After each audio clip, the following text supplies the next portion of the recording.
I'm not scared of you, my brother, cause I'm Latin.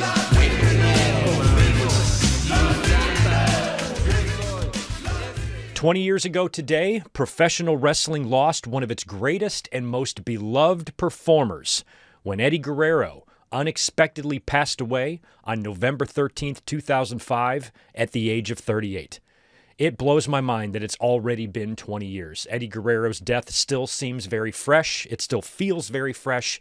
And I know a lot of fans worldwide still suffer a lot of heartache over the loss of Eddie Guerrero because of how wonderful of a performer he was. And when I was going through making my notes for this episode, I was just flooded with so many memories, so many wonderful memories of Eddie Guerrero. And it's going to be fun to kind of talk about it here today because he had just a spectacular career that unfortunately, like many others in pro wrestling, ended way, way too soon. Eddie died 10 years younger than I am right now.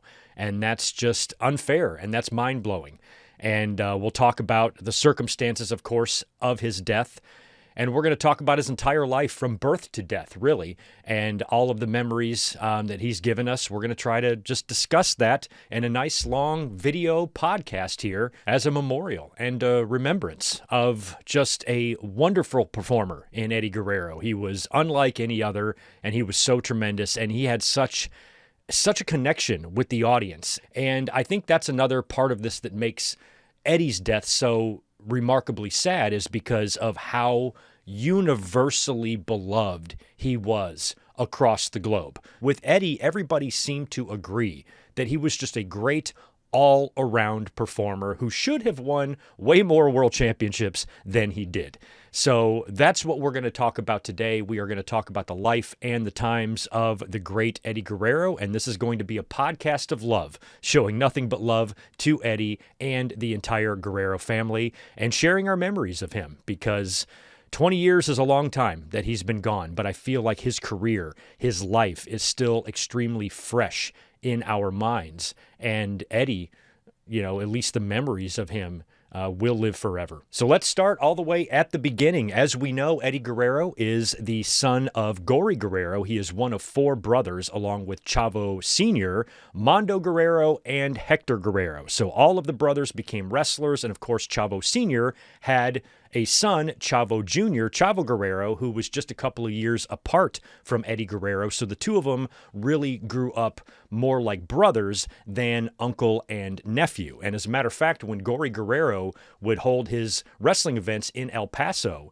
he would allow young Chavo and young Eddie, who were just probably under 10 years old at the time, to get in the ring during intermission and wrestle around for the audience. So they were literally born naturals into the business. Eddie probably kicked out of the womb. I've always had a really big fascination with the Guerrero family, much like the Harts. The fact that they do have a lot of similarities. Just one is way up in cold-ass Calgary, and one is way down in hot-ass El Paso, Texas, and Mexico. And I've always been really, really fascinated with the history of the Guerrero family and how deep-rooted in pro wrestling they were, and especially how Eddie had gotten his start and gotten in the business. And you could see at such a young age, when he was just a little child, the talent that he possessed. He was born and raised in El Paso, Texas. He graduated high school in 1985. Eddie Guerrero attended New Mexico Highlands University on an athletic scholarship and as a collegiate wrestler before moving to Mexico to train to be a pro wrestler. Now, when Eddie began as a professional, the most notable thing he did early on was his tag team with Art Barr. They were known as Los Gringos Locos. And Los Gringos Locos would eventually expand into a faction that included guys like Conan and Louis Spicoli and a bunch of other guys. But they would win, Eddie and Art would win the AAA Tag Team Championships in the summer of 1994. They would wind up vacating those championships because Art Barr would die. He would die of a drug-related heart attack in November of 1994. So the titles were vacated, and Eddie would move on to being a singles wrestler. Now, when he began his singles career, he adopted the frog splash from Art Barr as a tribute to him. And as a matter of fact, the name of the move, Frog Splash, comes from Art Barr. It was originally and used to be called the Jackknife Splash, and it was Too Cold Scorpio who made the comment that when Art Barr did it, he looks like a frog. And then Eddie would adopted it into his own moveset, and Eddie's real-life biological shoot son, Dominic Mysterio, uses that move as a tribute to his father to this day. And sound off in the comments below who you think had the greatest Frog Splash. We've seen some great ones. I think my favorite might honestly be Mike Awesome, if it's not Eddie Guerrero. But of course, D'Lo Brown had a great looking like jackknife Frog Splash. Of course, Rob Van Dam has a tremendous one. I think Eddie Guerrero's I was always partial to just because of like the snap on his. You know, he delivered a frog splash the way Dynamite Kid delivered a suplex. There was just something a little bit different about it, a little snap, a little torque to it, and really like a crispness to it that I really, really loved from Eddie. So Eddie using that move as a major, major part of his arsenal and actually winning the championship with it, right? Didn't he hit Brock Lesnar with that move when he won the title in 2004 to win the championship? I think is really cool, especially the origin of that. So once he was moved on to his singles career, he continued to work in Mexico a little bit, but also had that great run in New Japan as Black Tiger 2. And he was there for a number of years. He actually won the Best of the Super Juniors tournament in 1996, beating Chris Benoit, who was Wild Pegasus, in the semis, and Jushin Thunder Liger in the finals. And he was in a few of those tournaments. Jericho was involved in those tournaments, Liger, Benoit. That is some really, really great tape trading material. It was some of the stuff I went after when I first started tape trading. I was hearing about those tournaments in Japan and doing whatever I could to get my hands on some of those matches, and I was able to get a few of them. Of course, they were in horrible quality, and now they're a little bit easier to find. But Eddie is Black Tiger 2 in Japan. He had a long run there and some really, really great matches, and that's kind of where the origin of his relationship and his friendship with Chris Benoit began. They kind of met there, became friends there, and were really tight ever since their Japan days.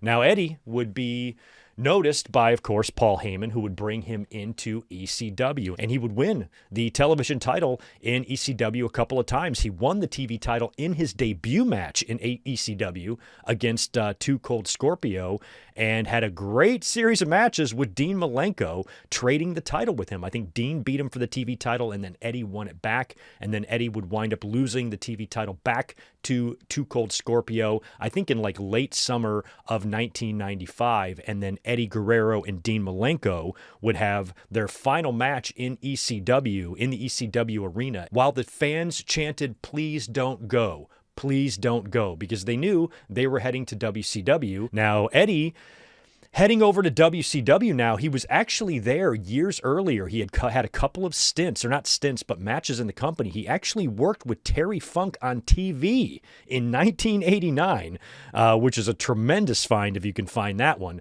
Also, he worked a dark match at Wrestle War 1991. So Eddie had passed through the doors of WCW a couple of times before officially signing with them in 1995. Now, before things really got cooking for Eddie, when he was just a baby face in the beginning, he had some really, really interesting matches in WCW. Now, in those early days when he first signed there, you would find him working a lot with Dean Malenko and Chris Benoit. It's a lot of fun to go find those matches and watch those from like around the 95 time period when they got there. And also, there's some really cool Nitro matches. I found a Nitro match that I completely forgot or didn't know existed, and it was between Eddie Guerrero and Johnny B. Bad. This would have been just right before Johnny B. Bad left to go to WWE to become Mark Marrow. Eddie and Johnny B. Bad actually had a match on Nitro, which is really cool kind of stat there. Eddie also worked with Ric Flair a couple of times. He worked with Flair on Nitro, even worked with Ric Flair at Hog Wild, the first ever Sturgis show in 1996. He also feuded with Conan for the United States Championship, and There's a really cool Lethal Lottery tag team match at Slamboree of that year, Slamboree 95. I think it's Eddie Guerrero and Arn Anderson versus Randy Savage and Ric Flair. Just crazy match. So he had some really interesting matches kind of early on. He also defeated DDP for the vacant United States title at Starrcade 1996 before DDP started getting on the map. So Eddie had a lot of fun early on there. He had some interesting matches. He was winning some championships. He won the United States Championship, and he would hold it for about 3 months, even retaining it in a really cool ladder match against Sean Waltman, 6 X-Pac, 1, 2, 3 Kid at Sold Out in 1997, I think before dropping it to Dean Malenko. And everything was going pretty good early on there, and he was working with some big names and winning major championships. But after that, he kind of started transitioning into the cruiserweight division and kind of hung around there for most of it. Now, we would get the Eddie Guerrero and Chavo Guerrero feud with Eddie turning heel and becoming a disgusting asshole and all the things he was doing to Chavo, and this was all happening around 1997. Eddie Guerrero would beat Chris Jericho for the cruiserweight title at Fall Brawl that year in 1997, and then, of course, the following month was Halloween Havoc. Halloween Havoc 1997, Eddie Guerrero versus Rey Mysterio for the WCW Cruiserweight Championship is widely considered one of the greatest matches in WCW history. And it is. It's not terribly long. I think it goes like 12 minutes or something, but it is incredibly good. And I'll never forget watching that on pay-per-view. I always ordered every WWE show. Every WWE pay-per-view I ordered. I had a party at my house. Friends were over, and we watched the shows. But I didn't order every WCW show. I probably ordered about 3 to 4 per year. And I went with a buddy of mine to a friend's house to watch Halloween Havoc. One of his friends was ordering it. He invited us over, and we watched that match. And even though it was short, man, it was so good. It was blowing our minds. And by that point, we had already had a pretty good taste of what cruiserweight wrestling was like. We had seen some tremendous matches already in WCW. Fans were now introduced to cruiserweights. We had gotten a few months of that. We have seen some of the crazy things that Rey Mysterio and other guys can do, but something about this match just was a little bit more amazing than these matches normally are. And they had some tremendous spots in this match, some tremendous near falls. I always remember Eddie trying to tear off the mask of Rey Mysterio and thinking that Eddie was going to beat him. And when Rey wound up winning the championship and saving his mask, because I believe it was a mask versus title match, correct? And Rey getting the win there, I remember thinking that these were the type of matches I really wish we were getting in WWE. And we were right on the doorstep of the screw job about to happen here when this match took place. So it felt like things were going really, really well in WCW and not so well in WWE. And just an undercard cruiserweight match like this that only went 12, 13 minutes, whatever it was, stealing the show. And still to this day being remembered, 28 years later, fondly by so many wrestling fans is, just goes to show how wonderfully talented guys like Eddie Guerrero and Rey Mysterio were, and the storied rivalry that they would have that would take them all the way into WWE for the next, 8 years. This was my favorite encounter between the two that they had ever had. Just a tremendous match. I doubt anybody watching this video right now has not seen Halloween Havoc 1997, Rey Mysterio versus Eddie Guerrero, but if for some reason you have not, you're watching an Eddie Guerrero tribute video on the 20th anniversary of his death, and you still have not seen that match with Rey at Halloween Havoc 1997, pause me right now, shut me off, go watch it, and come back to this video. You cannot miss that one. Get on that. It's amazing. So Eddie would lose the title here at Halloween Havoc, but he would wind up winning it back just a few weeks later on Nitro, and then Eddie would go on to drop the Cruiserweight title, I believe, to Ultimo Dragon after that. Around this time was when Eddie Guerrero felt like he should be given a raise in WCW. And they tell a story, it's kind of a weird story here, where apparently Eddie Guerrero approached Eric Bischoff backstage about a raise, and something had happened between the two of them. And I remember hearing about this on the hotlines and reading it in the sheets. There was some talk about Eric Bischoff throwing coffee on Eddie Guerrero. And as it turns out, I think the story really is during that conversation, some coffee had gotten spilled, but nobody was trying to throw it on each other or throw it on the other guy. And I think they used that story as kind of a work shoot on TV.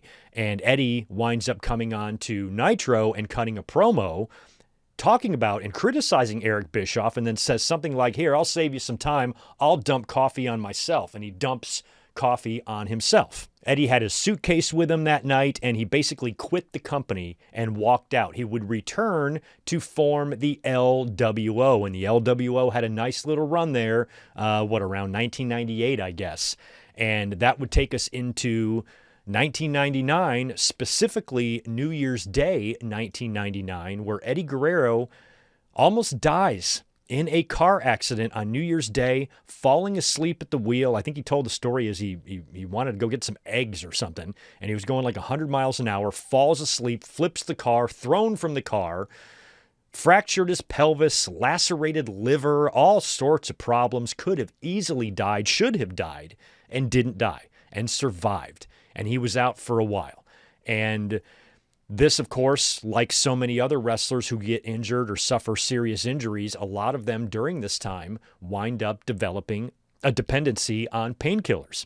And Eddie Guerrero was no different. He highlights and discusses in detail his battles with addiction in his book and in the WWE documentary and anywhere else that we've heard Eddie speak about this. He's talked about this and been open about it many times, about his addiction problems, and a lot of them really started here in 1999 after that car accident. So after he was out for several months, he would return later in 1999 to form the Filthy Animals.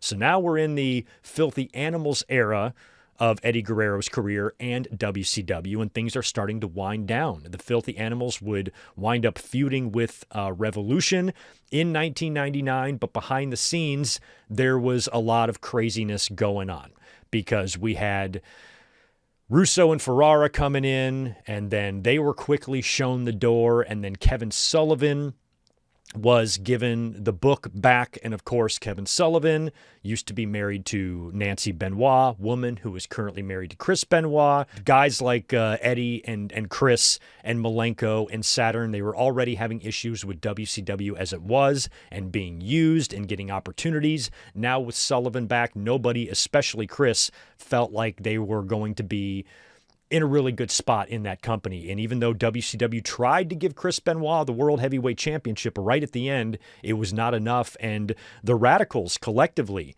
well, they weren't the Radicals yet, but Eddie Guerrero, Perry Saturn, Dean Malenko, and Chris Benoit all elected to leave WCW. There was some sort of a meeting backstage where they said if anybody wants out of their contract, they can be out. And all those guys took them up on that offer and got out of their deals. And Eddie Guerrero had his final match on Nitro in November of 1999. He defeated Billy Kidman, and that was the last time we saw Eddie again. And then the next couple of months, you get through the holidays and the beginning of the year there in 2000, and all of those guys leave, and they jump to the WWE. Now, when it comes to some of my favorite nights in the business, this one right here is one of the biggest. I cannot tell you, as a fan who was watching this live at age 23, watching 4 major defections from WCW showing up on Raw in the front fucking row. And a couple of these guys, specifically Eddie and Benoit, I, as a fan, was dying to see in WWE. I remember wishing they were there, the things that WWE could do with these guys, and now 4 of them are coming in all at once. And I've talked about this before lots of times, how a lot of fans today, I feel like, get so caught up in tribalism that they take for granted the fact that we have 2 competing wrestling companies right now, because we have not been able to get defections and stuff like we've been seeing recently with Jade Cargill and Cody Rhodes and CM Punk and Malachi Black, and even people going the other way from WWE to AEW, especially at the beginning, you know, with Danielson showing up and Adam Cole and even CM Punk. All this back and forth between the 2 companies is a lot of fun, and it's something that we haven't been able to experience in pro wrestling this century because of WWE winning this war. But back in these days when WCW was still around and you had guys jumping back and forth, it was a lot of fun for those years. Early on in WCW in 94 and 95 when Nitro started, that's when you had the big shift from WWE to WCW. Your Hogans, your Savages, your Bossmans, your Duggans, Kamalas, Earthquakes, Honkies, all those guys just mass exodus from WWE, and they went to WCW. As the years went on, you saw people going the other way. Your Mark Marrows, your Steve Austins, your Gold Dusts, or your Dustins, your Vaders, your Cactus Jacks, your Barry Windhams even, going from WCW to WWE. And then in later years, near the end of the Attitude Era, then it's Jericho making the jump. Then it's Big Show making the jump. Then it's Jarrett going from WWE to WCW after going from WCW to WWE. So all of these defections and talent switching is so much fun, or was so much fun, a fun part of the business back then. And that's what I love to see today between AEW and WWE. I don't care who's going where or who's going from what company to the other. I just like to see it happen. And back in the day in the Attitude Era, it was very cool to see all of those jumps happen. Some of them were heartbreaking. Watching Randy Savage and Bret Hart jump to WCW damn near wrecked me as a fan, but there were also a lot of them that were very cool and surreal to watch happen. I mean, Bret was surreal, Randy was surreal, Hogan was surreal. They were all surreal. But I think one of my favorites, one of my all-time favorite nights on Raw or Nitro, someone from another company showing up, has to be this night on Raw in early 2000, when Perry Saturn, Eddie, Malenko, and Benoit all showed up in the front row of WWE. And now that they were there, WWE's roster got a major boost. I've always said that one of the reasons why Taz did not work out so well in WWE was because the Radicals showed up. You know, Taz was a big signing for them. He had the tremendous victory over Kurt Angle at the Royal Rumble, just the night before, I think, when these guys came in, or the night or the week before, when the Radicals got there, and he came in with such a huge moment there, beating Angle in Madison Square Garden. And then you've got Eddie and Chris Benoit showing up. And I feel like they kind of overshadowed Taz. And Taz, with those guys not there, Taz might have been the one to get an Intercontinental Championship match at WrestleMania that year in 2000. But instead, when you had Jericho already there, Angle getting on the map, Benoit and Eddie now, that's going to be your core, your meat, your backbone of workers in the company. And there really wasn't room for Taz, and he was kind of forgotten about. And I think a lot of that was the Radicals' fault.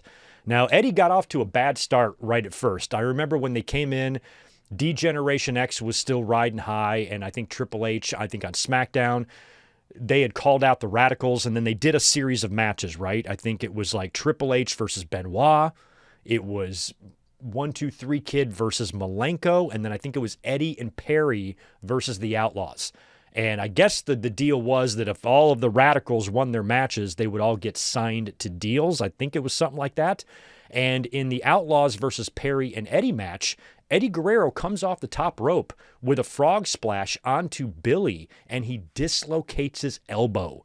His first time in a WWE ring, he dislocates his elbow. He ended up calling an audible, and they had the Outlaws win when they weren't supposed to. It kind of goofed up the creative for this. But it also put Eddie in a sling for a few months. So right when Eddie got there, he had to be in a sling. I remember being bummed out that he was injured and we couldn't see Eddie work. Luckily, it was just for several weeks, I think maybe a couple of months he was in that sling, because Eddie would wind up winning the European Championship from Chris Jericho the night after WrestleMania 16 on Raw. And Eddie would have a couple of runs with the European title. He would actually win it again at the following year's WrestleMania 17, defeating Test. So Eddie would be a 2-time European champion, and he would also taste Intercontinental Championship gold a couple of times. And I think this was my favorite era of Eddie Guerrero. One of my favorite eras anyway was when he became Latino Heat. Latino Heat! And he started kind of creating a character, or maybe a gimmick, or just developing a personality. That's something that WCW was not doing with their undercard guys. And that's part of the reason why a lot of the Radicals left, was because they just weren't given opportunities, and now Eddie is allowed to shine. Eddie is allowed to be showcased, his personality, how funny he can be, how humorous he can be, and how talented he is not only in the ring, but outside the ring. And when he became that Latino Heat character, and specifically his pairing with China, I thought that was a big deal for Eddie Guerrero. It was a lot of fun. We had kind of seen a taste of that already with China and Mark Henry, but now with Eddie, it was so much more fun. I'll never forget when he took her to prom and she was his mamacita. And of course, he was kind of using her, but at the same time, they did develop I felt like an on-screen love for each other, and I really, really wish they would have been able to run with them longer. But eventually they did the breakup angle between them and whatnot. But Eddie was alongside China for a few months there. I was actually at SummerSlam 2000 when China won the Intercontinental Championship. I think that was like a mixed tag team match with the IC belt on the line, and she wins the title that night. Eddie would wind up winning the title just a few weeks later on Monday Night Raw for his first run with the IC Championship. But right after that is when he started having some of his problems. He started, the addiction and the drug and alcohol problems started becoming an issue in WWE. And WWE wound up sending Eddie to rehab in 2001, which caused him to miss the entire Invasion angle. Imagine if we would have had Eddie there for the Invasion angle. Eddie and Benoit were both missing from that. So was Triple H. So was Flair, Goldberg, Hogan, NWO. Everybody was missing from that damn thing. And Eddie is just yet another name. Hell, even Lawler was missing from the Invasion. Everybody was missing. So Eddie was sent to rehab, so he missed the entire Invasion angle. And then in early November, he was arrested for a DUI, and that's when WWE released him. And the story goes, too, the Radicals kind of went to WWE management and kind of ratted Eddie out of just concern for their friend. And he credits them with that and is grateful that they did what they did. He, of course, was pissed off about it at the time, but in hindsight, it wound up really helping him because during that time, he was gone just a short time from WWE, 6-7 months. He was fired. He got himself clean. He got himself sober at that point, enough to where WWE agreed to bring him back in. Now, during that little hiatus, Eddie was working some independent shows, and I believe a match exists out there between Eddie Guerrero and CM Punk, which is really cool if you can find that one. So Eddie did some work outside of WWE, but wound up returning in April of 2002, so just a few months. It didn't take Eddie long to convince them that he was ready to come back to work because they brought him back after he got sober, and that's where he would have his second run with the Intercontinental Championship. He beat Rob Van Dam for the title at Backlash and then wound up losing the Intercontinental Championship back to Rob Van Dam in that great ladder match on Raw from 2002. I feel like I've said this 100 times in this video already, but if you've never seen that one, go out of your way to watch it. A fan gets involved and fucks it all up, but it's still a really tremendous match between two of the biggest studs in the business at that time in 2002, Eddie Guerrero and Rob Van Dam. Ladder match on Raw. Tremendous stuff. Eddie gets more bad luck after losing the Intercontinental Championship when he is then put into a feud with Stone Cold Steve Austin. This should be the biggest feud of his career. They started running angles on TV. They even did a shoot at a bar where Eddie attacked Austin with a beer bottle or whatever it was, and these guys were headed for a program, but then Austin, of course, took his ball and went home. Some people lose their smiles, some people get screwed, some people take their ball and go home. It just depends on the situation. And Eddie, right upon starting this feud with Austin, it gets axed because Austin leaves, and he would be gone for nearly a year, after his big falling out with WWE and Vince McMahon. So Eddie shit out of luck there with the Austin feud. But then he would reunite with his buddy Chris Benoit, who was also out. He was out due to injury, and he also returned around this time, and the two of them teamed up on Raw and would wind up feuding with Ric Flair. Eddie Guerrero, as a matter of fact, I think lost a match to Ric Flair at King of the Ring in 2002, and then Eddie and Benoit were moved to SmackDown. And this would begin the origin of the SmackDown 6, when SmackDown was such a hot show back in those days in 2003. You had the SmackDown 6. It was Paul Heyman running the show, and his 6 core wrestlers were Eddie Guerrero, Chris Benoit, Rey Mysterio, Kurt Angle, Edge, and Chavo Guerrero. And they would go on to have amazing matches, and they were going up against Triple H's, reign of terror in WWE on Raw, and SmackDown was considered the better show. Paul Heyman wanted to go out of his way to make SmackDown a better show than Raw, and he really relied on those top 6 stars on SmackDown to really carry the load, and they did. Now, on SmackDown is when Eddie would then form his tag team with his nephew Chavo, Los Guerreros, who had a couple of runs with the tag team titles. They were a hilarious team. I loved all the vignettes they were running to show all these different ways that Eddie and Chavo were lying and cheating and stealing. They were so lovable. Even though they were doing dastardly things, the audience didn't care. They loved them. They found humor in them. They were a fun team to watch, and they were tremendous in the ring. Eddie and Chavo would win the tag team titles at Survivor Series in 2002. It was a triple threat with Angle and Benoit and Rey and Edge. So they won the tag team titles there at Survivor Series. They lost them to Team Angle, to Charlie Haas and Shelton Benjamin, world's greatest tag team, Team Angle, whatever you want to call them. They lost the titles to them in February of 2003, but then Eddie and Tajiri won them back at Judgment Day. It was supposed to be Eddie and Chavo. Chavo got hurt. Tajiri took his place, and Eddie and Tajiri beat the world's greatest tag team for the tag team titles at Judgment Day 03 in a tremendous match, and I was there in person for that one. I believe that was in Charlotte. I remember it well. It was such a good match and so much fun. They would drop the titles back to the world's greatest tag team in July, and then when Eddie and Chavo were reunited, they won the tag team titles back in September of 2003 in Raleigh on SmackDown. And I'm not 100% sure, but I might have been at that show. I don't remember it, but usually if there was a show in Raleigh, I went to it, and I don't really recall that one, but there's a really good chance I was there. I just don't 100% recall. Daniel, if you're watching right now, did we go to that show?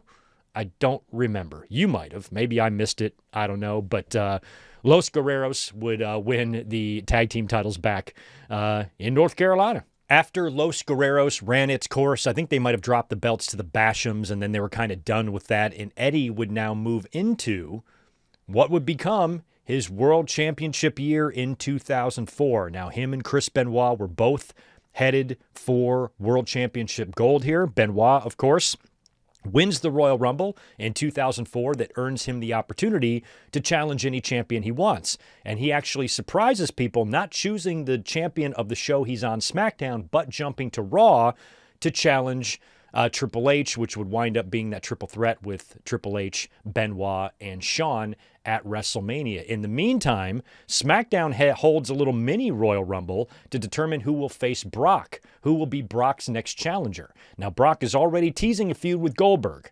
Now, we know that match is going to happen at WrestleMania, but Brock is leaving, and so is Goldberg. So WWE decides to take the title off of Brock Lesnar. And Eddie Guerrero wins this little mini Royal Rumble, and they book Eddie Guerrero versus Brock Lesnar at No Way Out 2004. Now, Eddie has told this story a couple of times as well. He writes about it in his book that he didn't believe Vince McMahon when Vince said, "You're going to beat Brock for the title." He thanked him and said, "Okay, great," but was like, there's no way. Like Eddie has always said, he truly, legitimately never felt like winning the world championship was going to be in the cards for him. And I got to be honest, I felt the same way. I felt the same way as a kid about Bret Hart. I remember when Bret Hart won the Intercontinental Championship, I was blown away. It just didn't seem like that would be a title that he would be able to attain. And when he did, I was like, holy shit. And then when he won the world title, I just couldn't comprehend it, that Bret Hart is the world champion, and Eddie, I always felt was a tremendous talent, but whenever I saw those great matches in WCW with Rey Mysterio and all the great things he was doing with the Cruiserweights and all the great things he was doing in WWE with the Intercontinental Championship and Los Guerreros and all of that, I never really saw Eddie as a world champion either. But hell, he should have been, because the connection he had with the audience was, just completely off the charts, and he was so beloved and so accepted by the wrestling audience that he was going to be a no-brainer, but you really didn't see it that way at the time, and the fans didn't, and apparently Eddie didn't either. He literally did not believe Vince McMahon when Vince told him he was going to win the championship from Brock Lesnar. So now you fast forward all the way to No Way Out 2004. It's Eddie versus Brock. And some fans think that the whole reason Eddie won the championship was because Brock said he was going to quit. But I'm not really convinced that's the case, because that would have meant that Brock and Goldberg would have been through for the title. And with Goldberg leaving and that match kind of being an attraction match on its own and not needing the championship, I feel like there was a really good chance they were going to take that belt off of Brock regardless if he was going to play football in the NFL or not. I just don't know if Brock and Goldberg would have needed the championship, since that match alone on the marquee is pretty mind-blowing for an audience member, for a fan. Unfortunately, both guys were leaving, so the fans shit on it. But if you take that part of it away, if you take Goldberg and Brock both leaving away, that is a pretty awesome fucking match to do. So you don't necessarily need the championship on Brock for that. So we don't really know if they had decided that beforehand or not. Either way, Eddie was going to be winning the title at No Way Out 2004, and we all know how that match went. Eddie, of course, wins the title. He does have a little help from Goldberg out there, but Eddie winds up frog splashing Brock, and just that image of Brock laying in the ring, Eddie going up for the frog splash, hitting it, the 1, 2, 3, and just the eruption of the crowd, and Eddie jumping in the crowd and celebrating. It's just a great moment. It's so great, and that's a moment I didn't expect to have. I didn't think we would get a moment like that at No Way Out. That felt like more of a WrestleMania moment than anything else. So Eddie wins the championship at No Way Out, beating Brock Lesnar, this enormous, unstoppable, invincible fucking beast, and Eddie Guerrero beats him, wins the title. The fans are erupting with joy. Just such a great moment, such a wonderful moment for Eddie, standing there with the championship, knowing that, he could have easily died in a drug overdose or a car accident or some of the previous, things that has happened in his life, and he's standing there as world champion. So Eddie, of course, is now the WWE champion, and he is going to be heading into WrestleMania 20 to defend the title against Kurt Angle. Now, he defends it in the undercard, pulls the little fast one there where he unties his shoe. Angle pulls the shoe off in the ankle lock, allowing Guerrero to roll up Kurt Angle for the win and retain the championship. And then, of course, in the main event, we all know what happened there. Chris Benoit beating Triple H and Shawn Michaels to win the World Heavyweight Championship. And Eddie Guerrero would join Chris in the ring to have what, up until 2007, was, for me anyway, one of the most beautiful moments in the history of pro wrestling. Two friends, two guys that fans like me never expected to be world champion. I never really thought that Benoit would get there, or Guerrero, or if they did, it would be, a championship in a downtime of the year. They would get a short run, something like that. This is WrestleMania 20. This is the 20th WrestleMania in Madison Square Garden, where Vince's family has been promoting matches for decades. And the two guys that are closing out this show, it's not a Hogan or a Brock Lesnar or a Triple H or a Shawn Michaels or a Stone Cold Steve Austin or a Rock or a Mankind or an Undertaker or a Kane. It's an Eddie Guerrero and Chris Benoit. And I remember as a fan watching that night being like, is this the same WWE? Like, what? I cannot believe they're doing this. I cannot believe that these two guys are going to be your lasting image on your 20th WrestleMania. At that time, the 20th WrestleMania seemed like a really, really big deal. And to have those two guys close out the show, hugging, with Benoit's family there, the confetti falling, both guys, tears streaming down their faces. Just this validation of, we did it. We made it. We are on top of the world. Both of us. We're both world champions. The two guys, that became friends because Eddie accidentally got knocked out by Benoit in Japan, are now standing there in the middle of Madison Square Garden, both world champions, hugging as the fans are cheering and confetti is falling. What a moment. But unfortunately, what happened with Chris Benoit takes this moment away from us. Chris Benoit, of course, the double or the triple murder-suicide. He murdered his wife, he murdered his son, and he murdered himself. And that moment at WrestleMania 20 now can never be remembered. But we can still remember Eddie. We can still remember his night because he did successfully retain the title against Kurt Angle, one of the greatest of all times. And Eddie was, in the ring, in the main event at the end of WrestleMania 20, they're celebrating. It's just a huge, huge moment for him. And it's one that I wish that we could still remember. But Benoit, the actions of Chris Benoit has erased a lot of history away from pro wrestling and WWE. And it's a shame, especially when it affects someone like Eddie Guerrero.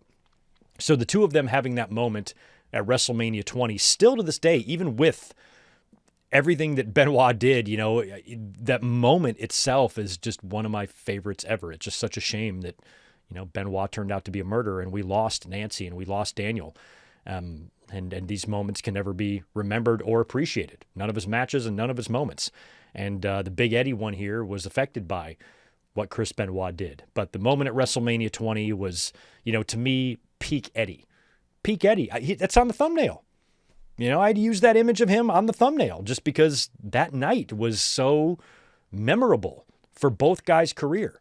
And it's just a shame that we can't remember it as fondly as we should.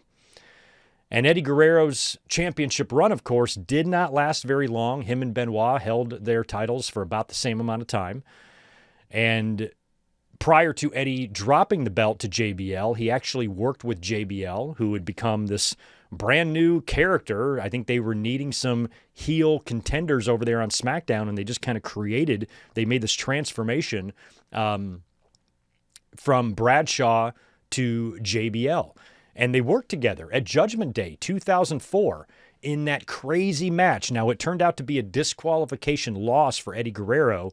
JBL got the win there, which would grant him a rematch at Great American Bash. But in that Judgment Day match, of course, as we remember, Eddie Guerrero damn near died due to blood loss because JBL cracked him over the head so fucking hard with a steel chair, it sounded like a shotgun going off in the arena. And Eddie, of course, bladed, but bladed too hard. I don't know if he cut an artery or what the hell he did, but he was squirting, gushing blood, pints of blood all over the mat, all over himself, all over the floor. The fans were gasping in just sheer shock at the amount of blood that was lost in that. And apparently Eddie Guerrero passed out. He had to be hospitalized after that because he passed out due to the insane loss of blood. Now, I think something similar would happen, right, the very next year with John Cena. And isn't it also JBL? JBL's always involved in these type of matches. I know Cena would have a ton of blood loss, in a similar match the following year, but Eddie's here was just absolutely disgusting. Way too much blood there. And of course, that would lead to the rematch at Great American Bash. It was a Texas bull rope match. Eddie defending the title against JBL. I ordered the pay-per-view this night. I was so disappointed. I fucking hated JBL. Did not care about him at all. Really, really loved Eddie Guerrero. Was not ready to see him drop that championship yet. And of course, he lost it in that bull rope match. And that's where they turned JBL into a world champion.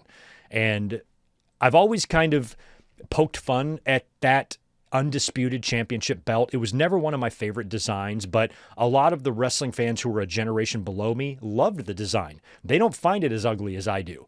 But I will say, as much as I don't like that 2002 undisputed belt, I think it looked the best on Eddie Guerrero. When I see it on him, the belt doesn't look ugly. It looks beautiful. It looks beautiful on Eddie. Whenever anybody else wears it, when Hogan wore it, when Undertaker wore it, when Triple H wore it, just not for me. Not even Brock, but Eddie. Eddie just looks so good on it. When it was around his waist, he'd be standing up in his lowrider doing his thing. Looked tremendous. Looked so good on Eddie Guerrero and should have stayed on Eddie Guerrero longer than it did. So now that Eddie Guerrero is not world champion anymore, this kind of takes him into his big, long feud with Rey Mysterio. Now, of course, he feuded with Rey in WCW. He's tagged with Rey in WWE. Now he's going to feud with Rey in WWE. They win together the tag team championships at No Way Out in 2005. And then they have their one-on-one match against each other at WrestleMania 21. And it was Ray getting the win over Eddie again. So up until this point, Eddie could not beat Ray. They were still friendly at this point because they were tag team champions, but they would wind up dropping the tag team titles, and then Eddie would turn heel on Rey Mysterio, finally turning on him, kicking his ass, and they would have that crazy feud in the summer where Eddie Guerrero started claiming that Dominic Mysterio, Rey Mysterio's son Dominic, was really his son. And that, of course, led to the custody ladder match at SummerSlam 2005. Eddie Guerrero versus Rey Mysterio. The winner of the ladder match gets custody of Dominic. Now, I remember at the time thinking how silly this all was, how dumb it was. I did not think a custody ladder match. It was just a little bit too crazy for me in 2005. But looking back in hindsight, I have never been happier to be wrong because I'm so glad we got that match. I'm so glad we have that history. I'm so glad that now we see Dominic Mysterio as a top upper tier talent in WWE who, as of the recording of this commentary, just lost the championship, the Intercontinental Championship, to John Cena a couple of nights ago. We'll have to see if he wins it back from him or not. I hope that he does. But Dominic is going to be a world champion in WWE one day. As a matter of fact, I predict he wins the Money in the Bank briefcase in 2026. So to see Dom on TV today in the role that he is in, having the success that he has found, and then looking back to that match and little Dominic coming in and shaking the ladder and being a part of that. And now, of course, Dominic refers to Eddie Guerrero as his father, telling Rey Mysterio on Raw just a couple of weeks ago, "Keep my father's name out of your mouth." How that touches my heart. You have no idea. So even though at the time in 2005, 20 years ago, I thought the ladder match was a little bit stupid, I'm glad that that match happened because now it can still tie in.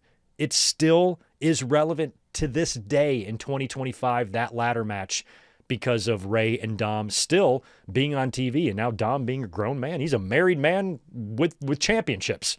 It's crazy. And he was just a little 8-year-old piece of shit playing his little video game thing at ringside there. And look at the man he turned out to be. So the SummerSlam match was so much fun. And it was another big win for Rey Mysterio. So Eddie could not get it done against Ray. Finally, Eddie is able to defeat Rey Mysterio. They have like a cage match on SmackDown a few weeks after SummerSlam 05. And Eddie is finally able to beat Rey Mysterio and finish off that issue that had dominated most of the year between those two guys. And now we're getting down to the bitter end. Now it's the fall of 2005, and Eddie Guerrero has begun a program with Batista. And this really started out fun. And Batista and Eddie were having a lot of amusing and lighthearted and fun on-screen interactions. Of course, they wrestled, I believe, at No Mercy for the championship, and the issue was not quite over. And they were supposed to be on the same team at Survivor Series against Team Raw, a pay-per-view, incidentally, that we are watching on this channel this coming Sunday, 8 Eastern, 5 Pacific. We're going to be here to watch Survivor Series 2005. Eddie was supposed to be on the SmackDown team, but unfortunately, on November 13th, 2005, Eddie Guerrero passed away. Eddie would have his final match 2 days earlier on November 11th on SmackDown against Mr. Kennedy, and Eddie picked up a disqualification win doing classic Eddie. You know, I'm kind of glad that the last match Eddie ever had was Eddie being Eddie. Of course, we get a ref bump. He goes to the outside of the ring to grab a chair. Just as Charles Robinson starts coming to, Eddie smacks the chair on the mat to make the noise, throws the chair to Kennedy, and then lays his ass down right on the mat. And of course, Charles Robinson has no choice. The referee has no choice but to disqualify Ken Kennedy for cheating by using the chair and awarding the match and awarding the victory to Eddie Guerrero. And that was Eddie Guerrero's last match. And that would take us into that fateful day on November 13th, 2005, at the Marriott in Minneapolis, when Eddie Guerrero was found dead in his hotel room. The story goes that he did not answer his wake-up call, so the front desk called Chavo Now, Chavo described this entire situation on Dark Side of the Ring. I believe it was on the Chris Benoit episode. They have still not yet, correct me if I'm wrong, they have not dedicated a Dark Side of the Ring yet on Eddie Guerrero. But they talked a lot about his death in the Chris Benoit episode, and Chavo, laying out and detailing that painful story. He was called by the front desk because Eddie did not answer his wake-up call, so they all went to the room. They tried to open the door, but the chain was on, which meant somebody was in there. They cut the chain. They get in the room to find Eddie Guerrero passed out on the bathroom floor with the toothbrush in his hand with the water running, and Chavo rolled Eddie over. He was still alive when he was found. And Chavo tells just the heartbreaking story of rolling Eddie over, and he just makes like a gurgling sound. And by the time the ambulance got there, Eddie Guerrero was pronounced dead. Eddie also had his friends there, like Benoit. I think Malenko was there too. All of them were in the hotel. This death hit Chris Benoit extremely hard, and he broke down over it. But Eddie's death was just such a heartbreak because he was still working. He was on TV. He was supposed to be at Survivor Series. The story goes, much like the story goes with Owen, that he was going to win the Intercontinental Championship as the Blue Blazer. Apparently, the plan was to put the belt back on Eddie. I had my doubts at the time. I thought WWE had given up on him and Benoit, and neither one of them were going to see a run with the title again. But apparently, the plan was going to be for him to eventually beat Batista for the title. I think after Eddie died, Batista ended up getting hurt and forfeiting the title or something, didn't he? I forgot how that all went down. But Eddie passing away, and then WWE having to hold the Eddie Guerrero Raw and SmackDown tribute shows. I still have those. I recorded both of those shows and put them onto DVDs and burned them onto a DVD to keep in my collection set. And I'll never forget that Raw with Vince McMahon. He just opens up the show and says, Eddie Guerrero has passed away. That's all he said. And behind him, of course, he's got the roster. Everybody's wearing the Eddie Guerrero shirt. And just heartbreaking to see Rey Mysterio right there, and Chavo, who was wrestling as Kerwin White at the time, had gone back to being Chavo. And that sight of the sight of Rey there, kind of crying. And Shawn Michaels, just with his arm around Rey, consoling him, just everybody kind of dealing with that. We've gone through a lot of those 10-bell salutes, but man, the Eddie one was tough. And with all of the different 10-bell salutes we'd experienced up until that point, losing an active member of the roster was happening way too often, and the talent has to go through this grieving process. They have to decide if they want to work or not. Some of the things and memories they share of Eddie or of Owen or anybody else that passed away that they do this for, and the talent and the wrestlers having to go through that grieving process on Raw and SmackDown was just really, really, really difficult to watch. And for me personally, I've told this story a bunch of times too. I'll never forget the morning waking up and reading the news online. And by that point, I just mentioned this earlier on with the SummerSlam match, how I kind of thought the custody ladder match was a little bit stupid. And I was seeing a lot of that in WWE. I was really disappointed with how Benoit and Eddie's title runs ended the previous year. I was not a big JBL fan. I wasn't really sold on Batista or John Cena yet. And my interest was just starting to fade a little bit. My job was really important. I had recently gotten a promotion a couple of years earlier, so job was very important to me. And, I had a girlfriend. And I had a life, and I started paying less attention to WWE. And I remember the morning that I learned about his death, I wake up, I roll out of bed, I fire up my computer, and I pull up onewrestling.com. That's kind of where I went for general news at the time. And the first thing I see is Eddie Guerrero passes away. And you can click on it. And I didn't click on it. I read Eddie Guerrero passes away. And right there in that moment, I kind of said to myself, I think I'm done with wrestling for a while. I was so tired of just seeing deaths. And it didn't even faze me. It fazed me. Don't get me wrong. It fazed me. But when I read it, I almost had no reaction. I just read it and I just turned off my computer and I walked away. And I spent the rest of the day thinking about Eddie, and I didn't even want to read what happened. I didn't care. I was like, it's probably a fucking drug overdose or something like that. Eddie is young. So whatever happened there is probably bad. But Eddie was sober. Eddie died of a heart attack. He died of heart disease, related to all of the things that he did to his body and the drugs and the alcohol. We've seen that a lot of times. Davy Boy Smith passed away in a similar way, because they all had bad hearts because of the addiction and the abuse of prescription pills and things like that. And this was a fate suffered by many wrestlers.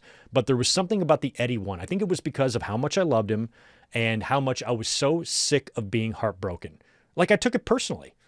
I went through like all the stages of grief just in like 1 second there, but I definitely remember the anger stage. I remember just thinking like, God damn it, man. When is this fucking shit going to end? And it didn't. It just kept on going. Lance Cade, Umaga. Think about all the people since Eddie in the last 20 years that have died. Now, I will say I think it's gotten better. It's gotten better. We went a good amount of years there without having a main roster member die until Bray Wyatt. But Bray Wyatt, again, was a heart condition. It wasn't like a one of those stories of a wrestler kind of doing it to themselves type of thing. He had a heart condition, and he passed away of a heart attack. But Eddie, Eddie's heart was due to the substances that he put into his body, the same way it was with a lot of wrestlers who died this way. And I remember just being so heartbroken about it that I decided to just step away from wrestling. I don't even think I watched Survivor Series that year. And I didn't really pay a ton of attention to WWE until we got around WrestleMania time. Because WrestleMania 22, not only was Eddie Guerrero going into the Hall of Fame, so was Bret Hart. So I kind of allowed myself to come back into pro wrestling around WrestleMania time. I definitely watched the Rumble because I remember Ray winning it, and I watched WrestleMania 22. And from about that point until I started this YouTube channel, I just kind of had one eye on the product. I just casually kept track of it. I watched most of the pay-per-views. If I didn't watch a pay-per-view, I would at least read the results to find out what happened, and I would always keep tabs on the business. It wasn't until I decided to record a few random thoughts and then plug them into a video editor and then throw it up on a YouTube channel with no subscribers that I realized that I have to start paying attention to wrestling a little bit more. And once the channel took off from 2010 until now, I've been pretty dialed into the product. But it was Eddie. Think about that. I only started this YouTube channel 5 years after Eddie died. Less than 5 years. Just over 4. So it was all still really fresh, and I wasn't paying attention to the business with 1,000% of my undivided attention. I was just kind of monitoring it, eyeballing it. I was not paying attention to any Ring of Honor at all. I sure as hell wasn't watching TNA. So I really wasn't doing anything at that time. And I remember Eddie's death almost took me out of wrestling permanently. But I wound up coming back a lot because of Bret Hart. And then, of course, the creation of this YouTube channel kind of got me back paying attention full time again. But Eddie's death was hard on me, but I feel like it was the hardest on fans that are anywhere from 5 to 10 years younger than me. I think you guys really took it hard because I remember what I went through with Owen Hart. I talked about that several times on this channel. We've done 20th anniversaries and 25-year anniversaries on the death of Owen Hart, and I've talked about it extensively and how it affected me personally as a wrestling fan. And a lot of those feelings that I had when Owen died, I saw a lot of that in fans that were younger than me with Eddie. How long Eddie Guerrero's death stuck with them and how people still to this day love Eddie Guerrero with every inch of their hearts. And he is gone, but certainly not forgotten. Eddie was an extremely decorated and talented and beloved pro wrestler. I miss him so much, and his death is one that I think fans will never really, truly get over. Because if Eddie Guerrero never died, he would only be 58 years old. He would probably not be in the ring or anything anymore. I mean, Jericho's 55 and he's about to come back, but Eddie would have probably had a presence in wrestling. He'd be making appearances in WWE, maybe even AEW, maybe even have a match if he's medically cleared to do so, on a very, very, very part-time basis. We could very well still see Latino heat shimmying to this day. He should still be here, and I hate that he's not. But we will never forget Eddie Guerrero, one of my favorite careers of all time, one of my favorite wrestlers to watch perform. I hear people all the time who say I could just sit and watch Eddie Guerrero matches all day. And sometimes that's a cliche, and sometimes that's really, really true. There's the old cliche that Shawn Michaels could work with a broomstick. No. If you put Shawn Michaels in the ring with a broomstick, the match is going to suck. I've never really believed that cliche, but one that I do believe is that I could watch Eddie Guerrero matches 24 hours a day, and you could, because every one of them are good. Every one of them are entertaining. They never feel boring or redundant. He is so good, such a great performer, and he was very, very exciting to watch. And when he became more of an on-screen character as well, we saw that personality shine through. And that is what I think really put him over the edge, because a lot of guys are great workers, but Eddie has that infectious type of love, that infectious charm, and his smile and the way he connects. You can't help but smile whenever you see Eddie Guerrero on your TV. So I just wanted to come up today and drop a video on the 20th anniversary of his death, where I could get a chance to talk about my memories of Eddie, and we could talk about his life and his career and his death extensively. And it's the first time we've really kind of done that together. But it was fun reliving these memories. As I was talking about all these title wins and these matches, I'm flooded with these images in my head of Eddie doing all these things, and what a great, great career he had. And I think we should all take a moment just to remember and appreciate how lucky we were. If you were alive, it's 20 years ago now. Some of you might have just been kids or not been born at all when Eddie was in the ring or at his peak. But if you were old enough to remember that, then you know where I'm coming from and how special and lucky we were to be able to experience Eddie Guerrero's career for ourselves. Long live Eduardo Gory Guerrero, and rest in peace to an absolute legend. Please share your memories in the comments below, and thank you so much for watching. Peace.